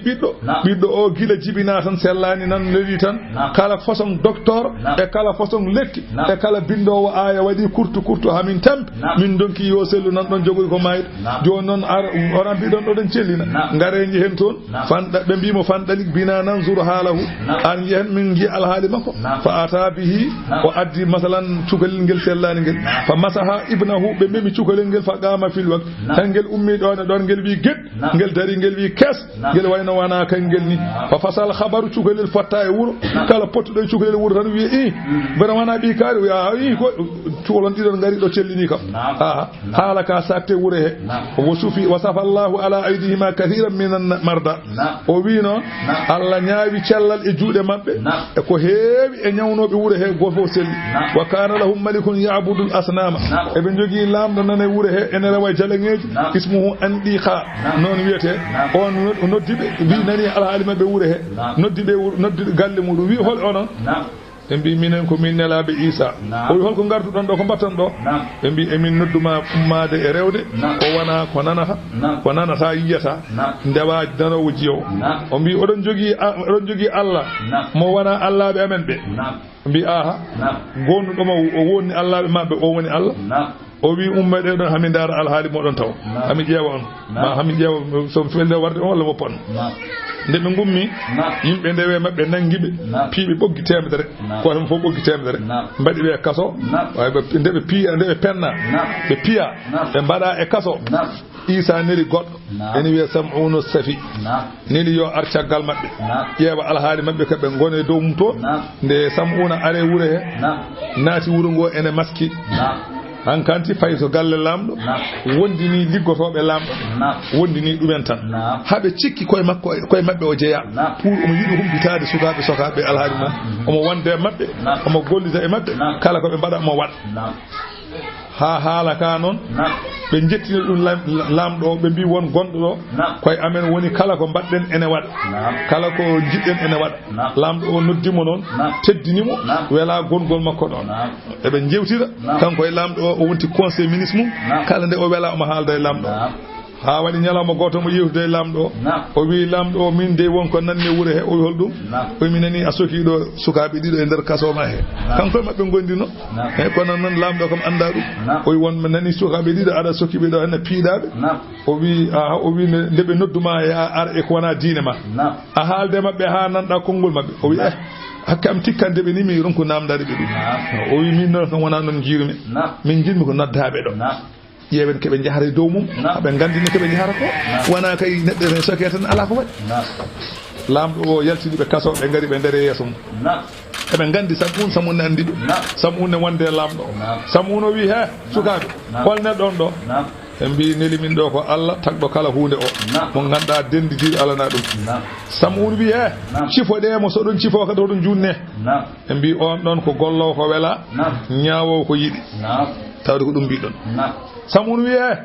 hol hawni nde jogiɗon ɓe mbi holko jiɗɗon lamɗo o addoye cukalel ene jogui ɗum cukalel ngel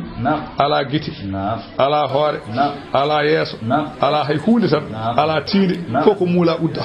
ala juuɗe ala koyɗe ko ande tan enen foofa kono ala ko woodani kala ko waɗata neɗɗo ala e mum kala ko wiyete neɗɗo wona nofru wona yitere wona hinere wona hunuko wona hoore ala fof ko woode mum ko muula uddata lamɗo o jibin ɗum tan wi ɓe nguuɗo ɓe gadda ɓe butti yeeso sukaɓe o wi so tawi Allah mon o ene wawi wattude oɗo neɗɗo bisimilla mi jaɓom hankandi kamɓe sukaɓe eɓe janga eɓe duwo eɓe janga eɓe duwo Sam'un ene jangira seese ɗo jodde lamɗo tinan tan ha guite ha place guite dari ɓe ƴeewi ɓakke ɗiɗi ɓe mbaɗi noon comme morle ni ene mbiyata buluji no buluji ni ɓe ƴetti hen ɓakkere wota ɓe mbaɗi ɗo bul ɓe ƴetti bul ɓe mbaɗi tan bul tan guite gone wadde ni tan guite putti ni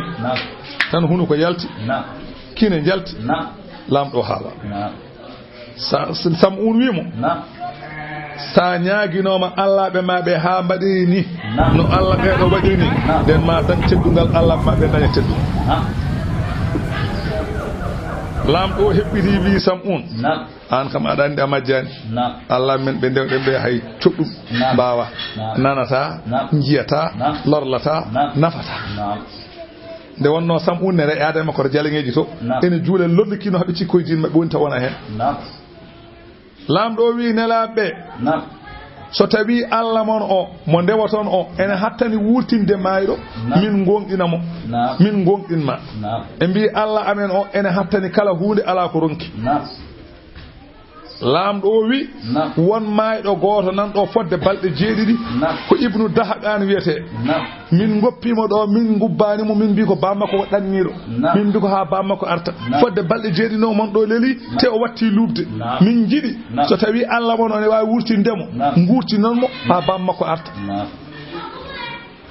ɓe mbi Allah amen de ala ko ɗonki ɓe gona ñagade Allah Sam'un ne ñaago Allah less kamɓe ɓe ñaago Allah dow ha ɓoya tan mayɗo waɗi gueɗ tan dari mayɗo wi mi maayi fodde balɗe 7 komi kefere gonnomi mi nannama caali 7 jeygol caali 7 mboɗo renti noon ko gonɗon dow mum hoɗi son mbawi gomni walla cekke jogo on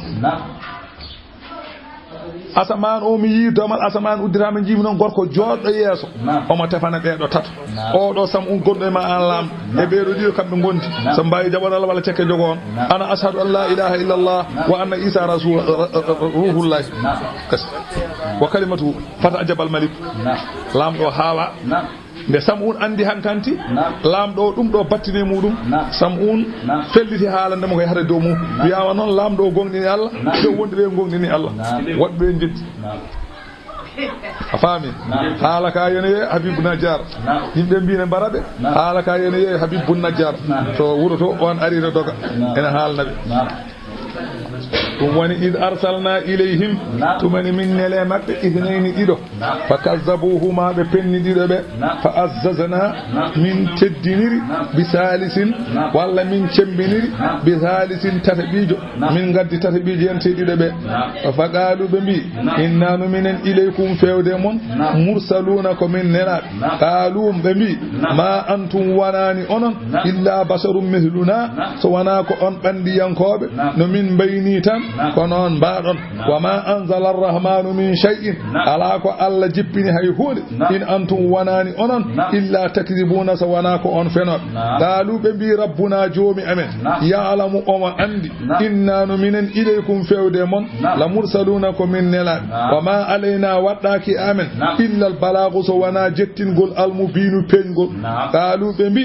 inna minen tadayyarna bikum e min kiitini on ni kila ngardon tawa arani la illam tantahu wallahi so on katani ko kalaton ko la narjumannakum min beddo on kaaj wala yamassannakum ma hebon minna umorade amen azabun lefte alimun mus qalu be bi da irkum kiite mon ma'akum koy mon gondi a in zukkirtum bele so on baajorama qur'an so on baajama yo on kul Allah biyen yimbe ko hiita bal atuni antum onon qawmun ko on yimbe musrifuna be enen jawta ko dagi fewde e keferu wajaatan ari min aqsa to buri woddude al madinati wuro ari toon rajulun gorko biyetedo Habibu Najjar yasa omo doga kala o wi ya qawmi e yimbam ittabi'ul mursalina ndewe nelabe koy koni ittabi'u ndewe malla yas'alukum ajran mo ganduda nyaagota ko on jobdi e ko nela ko tewo hum muhtaduna ko be few malla yas'alukum ajran wa hum muhtadun andi mursalu kanko muhtadun wonata neddo kan wawa wande nelaado taw wana pew dum wiyete idnab sanani ko maani yankobe mbiyete idnab ko dum do ittabi'ul mursalina tabi'u man la yas'alukum ajran wa hum muhtadun mo nyaaga ke hay hunde nelaado mo nyaaga hay hunde kay ko pewdo dum kay maro ko ha wela sax kam muhtadu o do ala do place o ala place nelaado kay gona tan ko pew mbimi eyo anne koy mabbe jeeda anta ala dinihim faqala o wiibe wa maliya minne ko hebimi la abudu ndeme rewata allazina on fadarani takdomi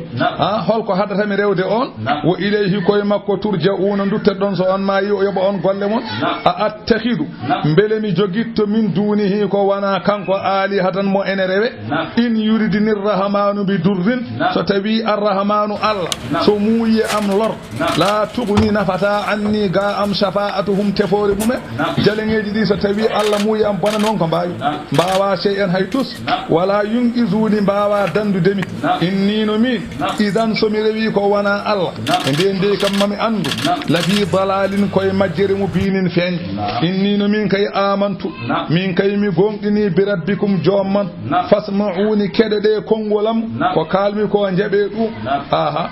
de pimo kaaje o may de piyata mo de o mo wiya Allahumma hadi qawmi jomam fewnu yimbam e be piyamo kaaje mo wi e Allah ya fewnu yimbe fiyobe mi kaaje be wa qila harrabuhu won wibe alabe cummo wa ja'aluhu be badimo fi suwaril madinati e tataji wurongo wa qabruhu fi suwari indakiya qabri makko nanay tataji masalan in wurongo wa qila wiyama ala wana non nasaruhu bil minshari be ndisidi mo ko ris hatta kharaja min bayni rijlihi tuggude hoore be ndisa ha yaltiri ko kayde o fecci mi ande yani ga Allah boni be boni golle fa wallahi ma kharajat ruhuhu mi wondiri Allah ruhu makko yaltani illa fil jannati so wana taw onati al janna de o mayata taw mandar al janna de be ngone risde mo tan malaika sastimo e be ndisa tewtan kanko yi al janna ko boy e be ndisa tewta de wonno ko be boccode be cikara kanko be ndisa a faami ɗon de heddiɓe ɓe tato ɓe wiyama ɓe mbari ɗumen ɓe ƴetti ɓe beddi ɗumen e woyndu ɓe beddi ɗumen e woyndu kañumen ɓe isa nelnoɓe ɗum woni noon qila wiyanama nde o mayata udkhulil jannata naat aljanna wa qila dakhalaha hayyan won wiɓe o naati aljanna on wuuri qala o wi yaha leyta qawmi hanani no yimɓam ya'lamuna enen gandi bima ghafara li rabbi ko jomom yaforimi ko hanino eɓe gandi ko Allah yaforimi wa ja'alani Allah de waɗi kam minal mukramina koye teddinaɓe jeeyami wa ma anzalna ala qawmihi sadakallahu al-azim fatiha salat al-fatihi malik yawmiddin